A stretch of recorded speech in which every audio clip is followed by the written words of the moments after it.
I think you have to be very proactive. And that's not easy for a lot of people to step up and advocate on behalf of their loved one. But I think in the back of your mind, you need to understand that this person is depending on you to do whatever is in his or her best interest.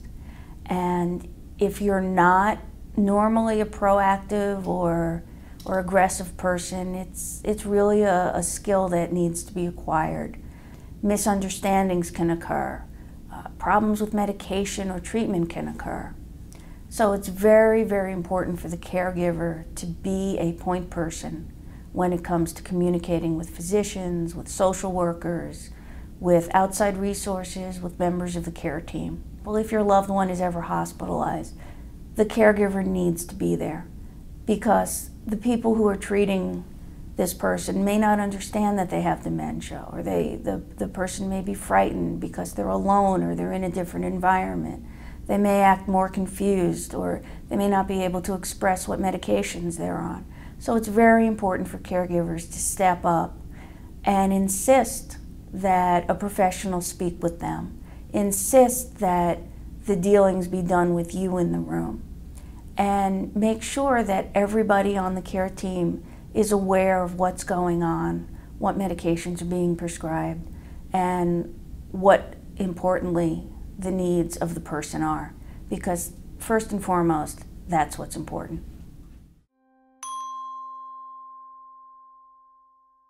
Well, I think it's important to realize that what you think the Alzheimer's patient understands and what they really understand can be two different things.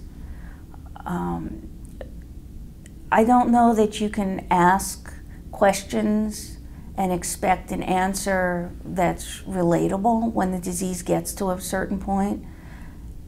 For example, if you tell your loved one, "Mom, it's time to go take a shower," they might say no, just because they know the word no, not because they don't want to take a shower. They may not be able to relate the two thoughts.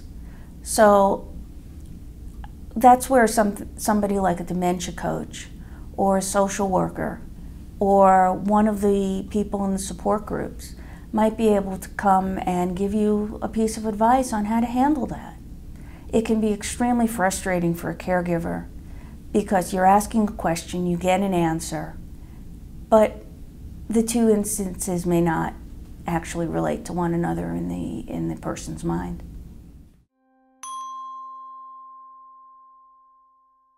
Well, I think there's a couple of things a speech pathologist can do. In some cases, you can't necessarily help a person with Alzheimer's recover speech, but you can perhaps teach them some different ways of expressing themselves. So for example, maybe they have to start pointing if they can't think of the word for coffee, for example.